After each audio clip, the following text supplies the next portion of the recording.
Hi, welcome back to another episode of Victoria 2, Heart of Darkness. We last left off, we had finally been able to pull a small chunk of China away from the Chinese, and we're going to work on building on that for this episode, trying to reinforce these armies so that next time we're not at quite a numerical disadvantage, and just pretty much preparing for the inevitable wars that will follow. So, without any further ado, let us get started. Lots of money lost as this one starts. Probably should even out once the economy balances, but for the moment, I'm gonna drop subsidies and wait and see how the money shakes out. There we go. Back in the green, gonna repay loans. Looking at these armies, they should be reinforcing, just reinforcing a little slowly. Looks like Macedonia is trying to go Greek again. And it's Russia versus the Ottomans. But only Austria has shown any interest, so it may not end up being much of a... Oh, there we go. Yep. I should either speak faster or hold my opinions to myself. But Greece has reacquired all of the cores that Turkey originally had. That means they should have a decision that gives them cores on a lot of Near Asia as well as Thrace. So other than this island here, Crete, that is Portuguese, Greece has expanded to as far as it should, so maybe some other crises will show up. Looking at the newspaper, revolution occurred in Confederation of North Angola, which means that they are no longer a satellite of Portugal. Interesting. I did not know that that's what happened with a revolution. So, if they can somehow industrialize, they might just have a shot at becoming meaningful in Africa. Other than that, gonna just keep an eye on some of these other countries. Looks like Burma will be the next one to conquer, as the truce with them will be up in May again. And we're making plenty of money, so gonna drop these taxes back down another slot. And still making plenty of money. Looks like I'm going to look at which of these have the most unemployed. Pretty soon should no longer be an issue, but as soon as Furniture Factory finishes upgrading, because of the speed of people switching over to Craftsman, I'm going to upgrade it again. Where indeed is the source of the Nile? I'm willing to spend thousands of pounds to find out. Or at least 1,000. The other options were losing prestige or losing a little less prestige and getting the event again soon. Alright, organized factories just came through, which is a nice commerce tech. And I am going to focus on some of these army doctrines, starting with army decision making, which increases morale and military tactics, as well as speed and a little bit of organization from inventions. This way, I will have a greater tech advantage over China next time they come knocking on our doors, or rather, next time we come knocking on their door. In the meantime, I'm going to slow it down a little bit and look at these armies. So, I want eventually to have 20 regiments in each of these armies, which will have 3 cavalry, 3 engineers, 2 engineers. We only need 2 engineers. 3 cavalry, 2 engineers. So that's 5 units. 7 infantry and 8 artillery. So, going to build just for one of these at the moment. Eventually, I'm going to add guardsmen as part of that. So right now, I need, assuming 2 of those will be guardsmen of the infantry, I'm going to build 3 infantry for this army. 1, 2, 3. 4 artillery. 1, 2, 3, 4. And 1 engineer. And that should, if I did the numbers right, turn out correctly, but I'm going to try that with one of these armies, and then, if that's correct, reinforce the rest of them. No need to build everything at once anyways. The Old Man in the Sea event happened again.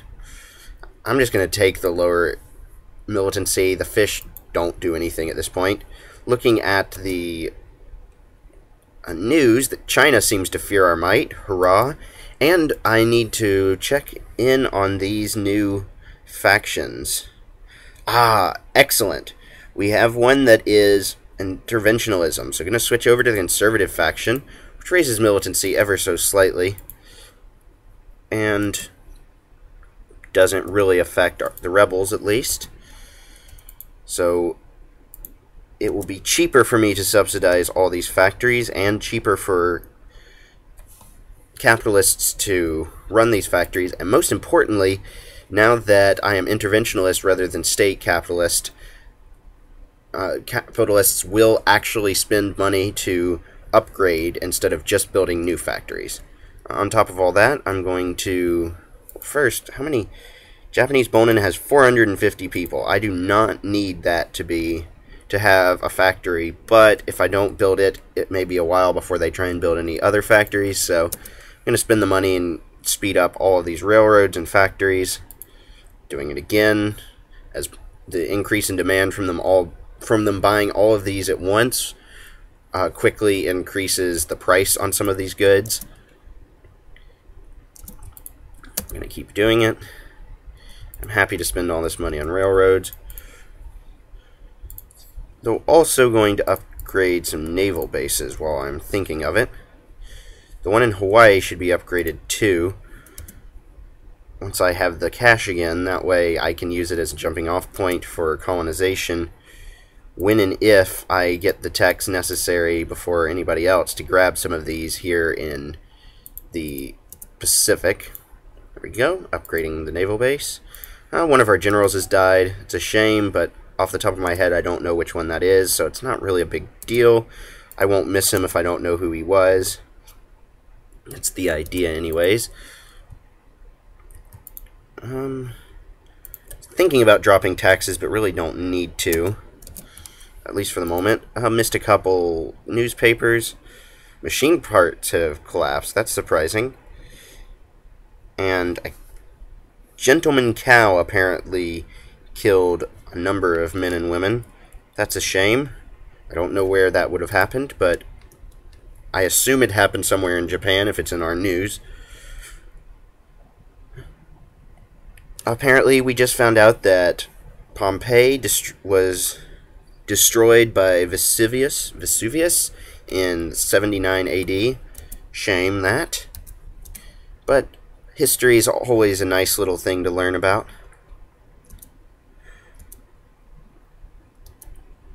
Looking at... we might just be able to kick the UK out of Hyperabad. On top of that, going to keep an eye on Egypt, start doing a little bit of influence there. Oh, nope. I imagine the UK is going to kick us out first. Yup, unfortunate. Oh well. We'll keep on fighting the good fight here. But going to lower the priority and raise Egypt up to top priority. After all, Egypt probably has almost as much cotton and doesn't have someone that has already sphered it. And let's see. This army's complete, so going to move it over. Invention with additional mobilization size. That will be useful if we need to mobilize troops against the Chinese again.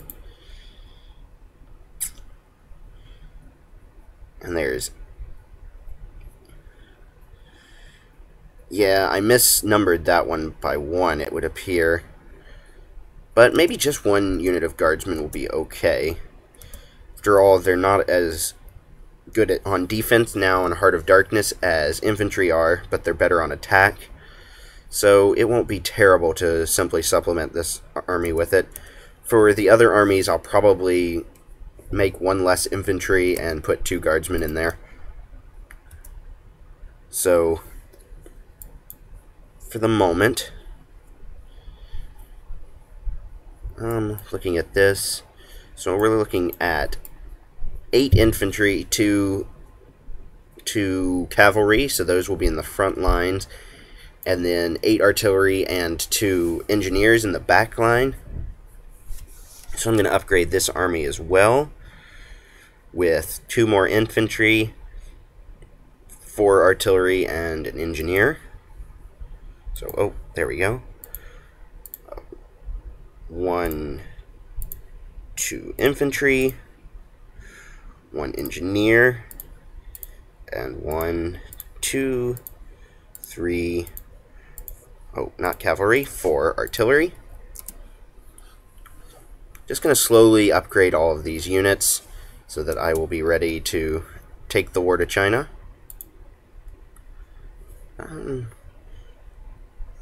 Oh, Jack the Ripper managed to make our news. I kind of like the little flavor text. They don't do much in-game as far as what the newspaper does, and I feel like I've said this before, but the flavor text does sort of add to the experience. Now that the truce is over with Burma and they're protected by no one, I'm going to demand a concession. Going to conquer another of their states, and hopefully the infamy hit from that won't be too much. Well, 4 infamy. Oh well. It happens. That's 40 months, a little over 3 years before all of that bleeds off. I can accept that. Army decision making just finished, so I'm going to build or research breech loading rifles next, which will be done in a little over a year. Speeding up at the CB speed. We've messed with our holy site. Gonna choose the militancy and consciousness over pure militancy, as I did last time. Moving my transports back to be ready to move the new units that get built. China will certainly not be able to just mob us like they did this last war. At least that's the plan. Looking here, nope, no new units to be built in Hawaii. Not that it really matters, but there we go. Demand concession. So let's see which of these states we want. The largest will be the one we'll probably want to go through. So Pegu, Laos, or Kachin. I'm thinking Laos. Yeah, going to go for Laos. Gives us another front with the Chinese. So no need to call allies. And we are now at war, so going to start the occupation. Burma can try and occupy back if they'd like, but I don't imagine it's going to be super successful for them. We're back in the red because we're at war, but nothing to really worry about. We have enough of a nest egg, and this should be a very short war. Here we go, first occupation. Going to try and run them off of my lands, and then head back and finish occupying some more of Burmese Laos. Absolutely devastating their armies in these battles. We were unable to find the heart of the Nile, so let's try again. And we can increase the opinion of Egypt, so we're going to do that. And Burma's sending its troops back in, even though we're devastating them at these wars, which makes sense since we're higher tech and have more troops. It's pretty much just a one-sided battle, which is okay with me. Why fight a war that you have a chance of losing if you can fight wars that you're going to know you'll win? Continuous issuing of orders just popped up, which speeds up our armies by 1 kilometer per hour, which I'm not really sure how that translates over as far as speed from point A to point B. I just know that it's a 20% or 25% increase in this case, because we were 4 kph and now we're 5. And occupying. Funds are starting to run a little low.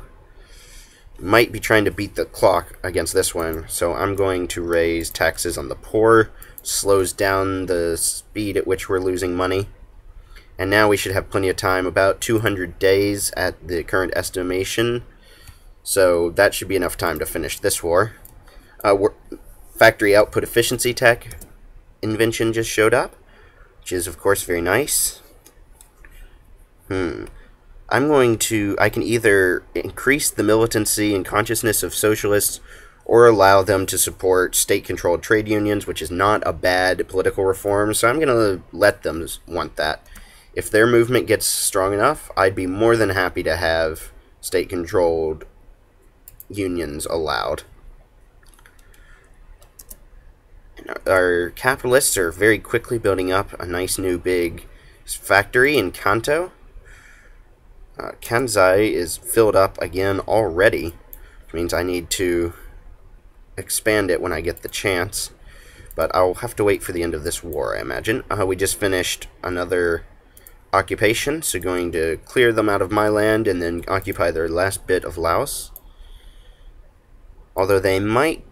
Oh, I don't even need to do that. They will accept peace, so there we go. Added some more land to our already considerable holdings. Another 2 years before we can finish off Siam, but that will give us time to bleed off a little more infamy. Hopefully be ready to do that once the truce drops. We'll be close to 15 infamy, and it might be worth the risk to just go ahead and conquer. Or it might not. We'll see how things go, I suppose. It might be time to take some more of China at that point. Speaking of which, going to move this next chunk of army over to the newly taken Shandong area of China.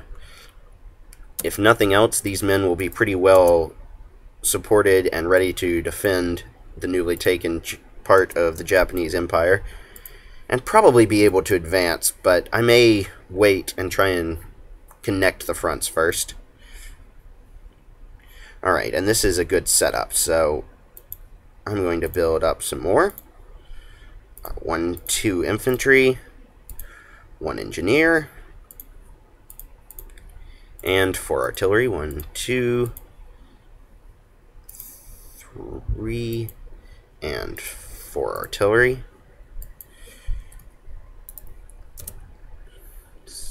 So, gonna go with that for the moment. Looking at the newspaper, our victory over Burma was noteworthy.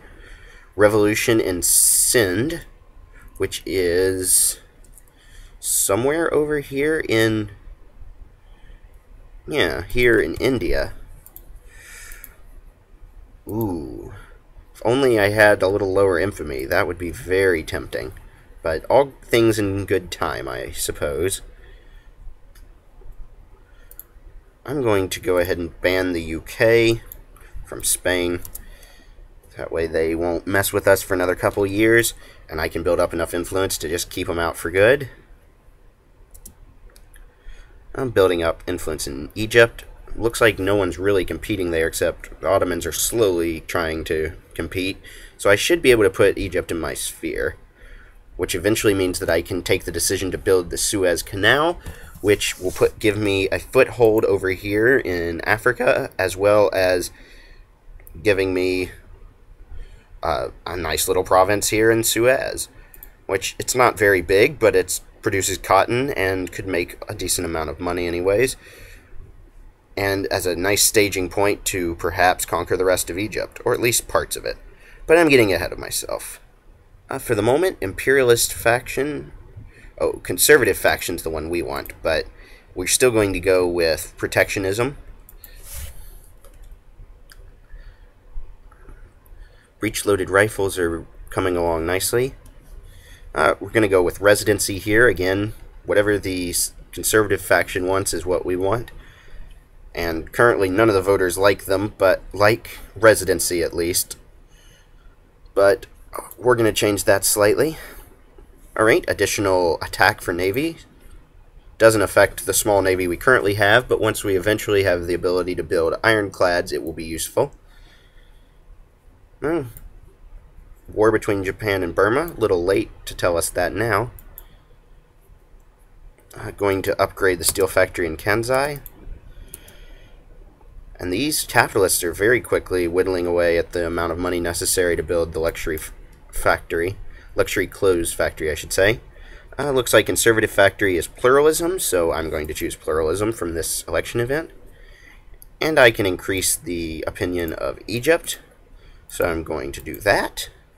And breech-loaded rifles just came out, which means lowered combat width, which is very big. The lower the combat width, the fewer units can be on a front, and eventually the minimum is 10. So 20 units can be fighting at once, 10 in the front row, 10 in the back row. That also means if your combat width is lower, or if our combat width is lower, China will be unable to mob us quite as effectively. I'm going to go with this one next. It increases the recon for hussars and the siege for engineers from inventions, which turns around and means faster occupations, plus the additional support means engineers will fight better from the back line, which is where they should be. Plus, all of those nice defensive inventions will mean that we will take less damage and do more damage on the defense against China. Both very important. So I'm going to start on that one. And then once that's done, our next one will need to be this next research. This next research will be in the philosophy type of culture researches, which give us an additional 100% to base research points, which translates to almost 7 whole research points. Certainly worth getting first. After that, I may go ahead and jump forward, try and get biologism, nationalism and imperialism, and machine guns, probably in that order, so that I can increase, or perhaps nationalism and imperialism and machine guns first, just so that I can start colonizing as well as getting the wonderful Darwinism, I think that's the name of it. Yeah, Darwinism invention, which adds 50% to education efficiency, which will thus increase the speed of literacy gain by a huge amount. Alright, asking residency limited or full citizenship again, going with residency, of course. We're making plenty of money, so going to drop down the taxes on the poor again.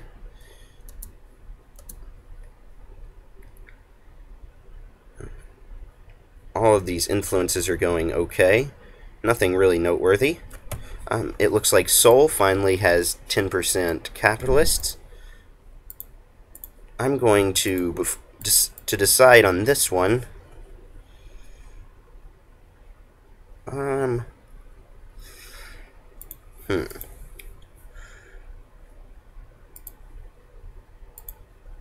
Let's see. Looks like Sarawak and Malaya are the only two that are really noteworthy. So Sarawak will get capitalist next.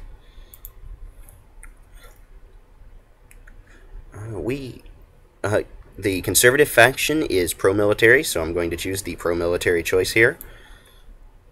And there we go, breech-loaded rifle armament as the invention, which adds attack to all of our units, except for artillery, so all of our frontline units anyways. Plus engineers, which are a backline unit, but get bonuses from this.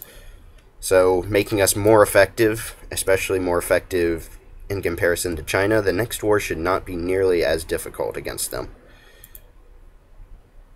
And looking at it, we have a war until 72 with them, so plenty of time at the moment anyways to keep teching up. Gonna choose pro-military again. Selection should be over here shortly.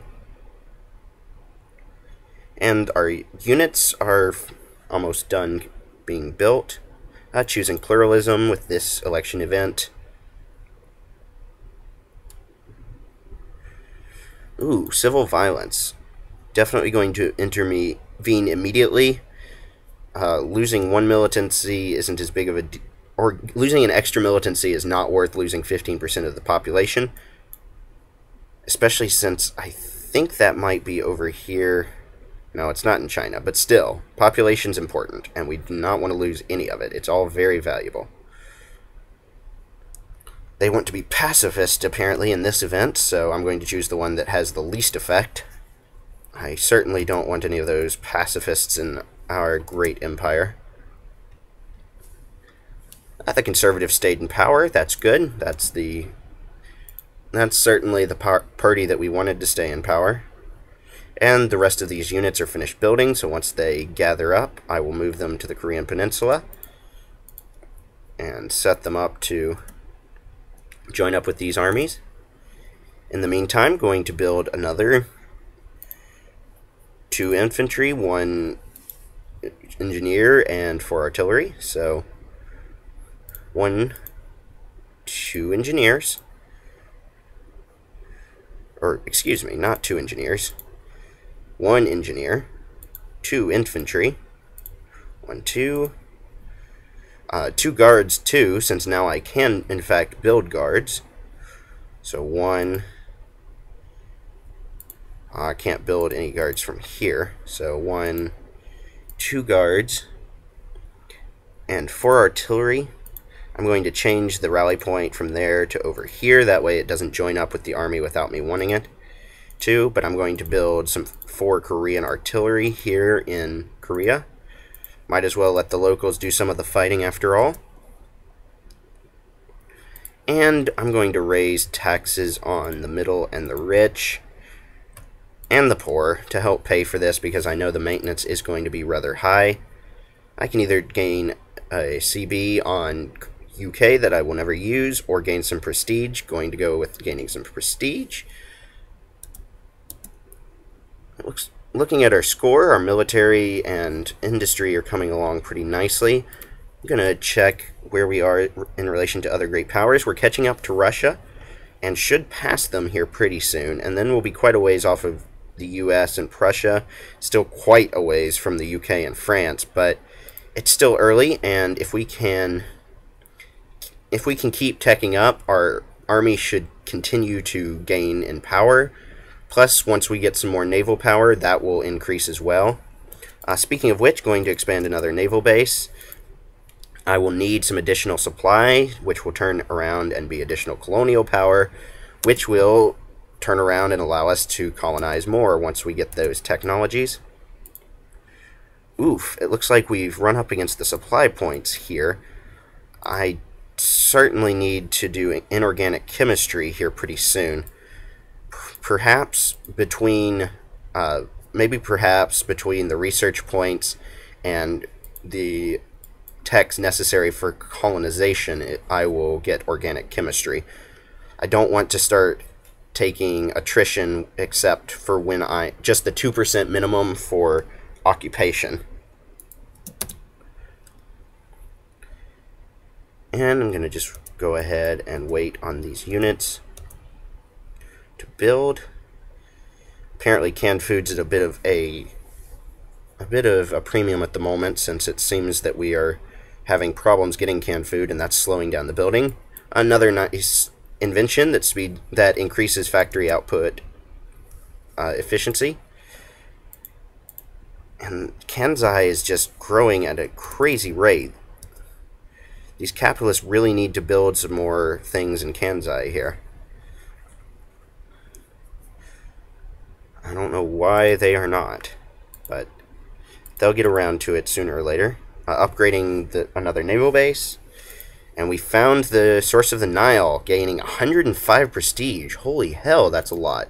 That jumps us up to number 5th. Great power. Only moved us up 2 spots in prestige, but the extra 100 points puts us way ahead of the Russian Empire and close to the USA.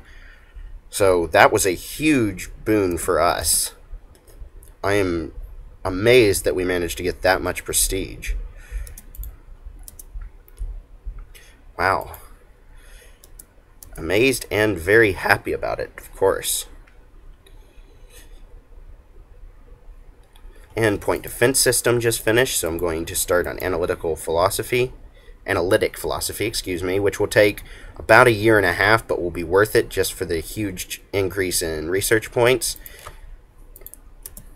So for the moment, that will lock us into that, or that will lock our research down for a while. I'm going to choose militancy and consciousness over a bunch of militancy. And looking at, we've missed a couple of newspapers, so Prussia and Austria are at war again. Maybe Prussia will actually become North German Federation here at some point. Oh, Abraham Lincoln was fine. John Wilkes Booth tried to assassinate him way after the Civil War ended, and failed, being thrown to his death from the balcony, which is not a surprise considering Lincoln was 6'5" and quite muscular. There we go. In the newest news, we get a little bit about us discovering the Nile. Yay for us.